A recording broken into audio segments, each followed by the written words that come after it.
found it strange for this one that it's Taito Chase H.Q. rather than just Chase H.Q.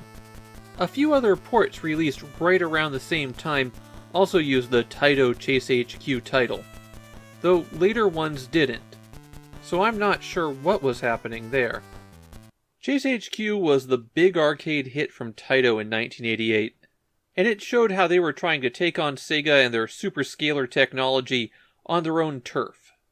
Ports of this kind of game have not gone well on the Famicom, but this time the porting's being done by Disco, a group of Taito's own developers.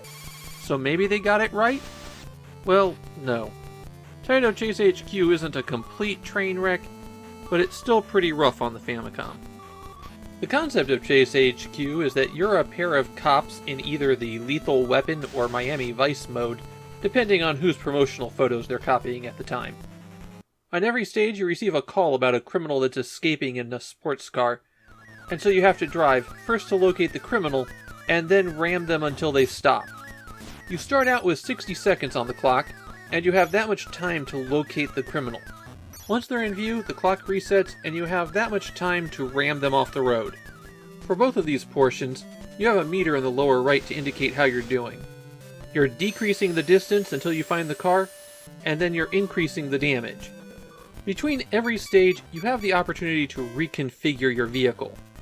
You can freely change between a manual or automatic transmission, and the same thing is true for how responsive the steering is.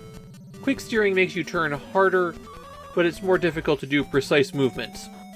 Personally, I had no trouble with the quick steering, so I'd recommend using it.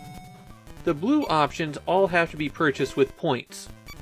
The upgrades that you can buy are oil, which very slightly increases your top speed, turbo, which gives you one additional turbo boost, a supercharger that will make your car run like it's always on turbo, tires that give you better grip, and a bumper that doubles the damage you do when you ram a criminal. The upgrades are not as helpful as they could be. The supercharger, for example, requires that you not spend any points for the first loop of the game before you can afford it, and then you have it for one level. If you have any leftover turbo boosts, they carry forward a stage up to a maximum of 5, and you always have at least 3. So buying one extra turbo boost is pretty expensive. I didn't notice any additional effect of the tires, and the bumper is a mixed blessing, since it lets you knock out criminals faster, but you get points for every time you ram a criminal, so it might wind up being a net loss to use it. There are 7 stages in Taito Chase H.Q. Complete this loop once, and the next time through, the enemy cars will drop oil slicks. Do it again, and they'll start throwing dynamite. And if you complete that loop, then you get to see the game ending.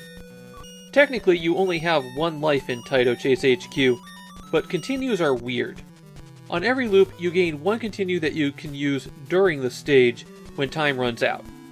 So on loop 1, you can continue once per stage. On loop 2, you can continue twice per stage, and so on.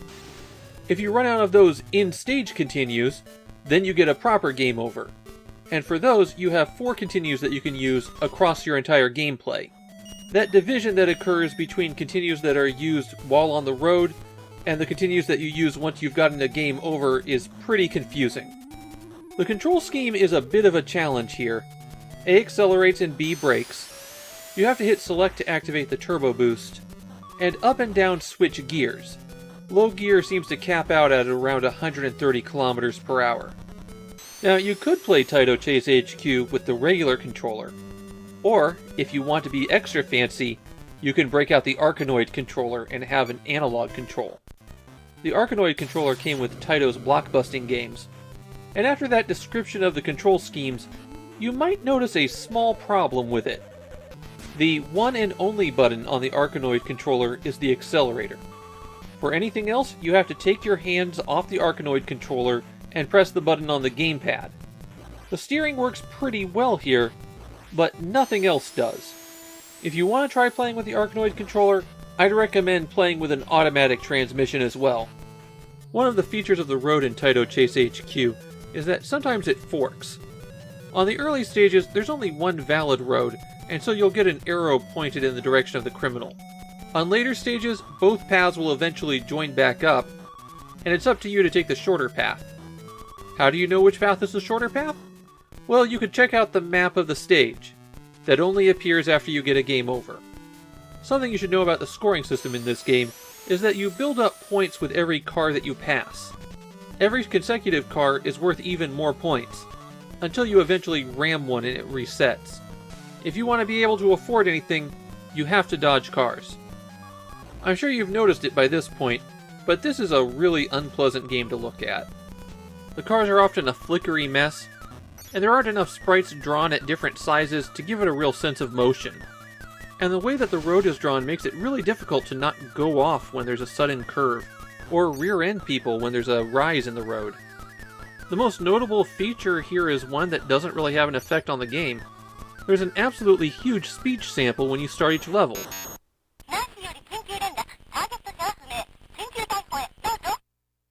We're at the end of 1989 now, and the Famicom really can't keep up with arcade ports.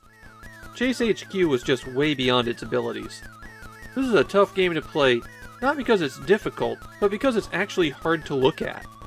If you want to try out an early console port that's decent, the PC Engine version was released just a month after this, and it plays so much better. In Japan, this port of Chase H.Q isn't even remembered. Probably because it was overshadowed by the better port that was released at almost the same time.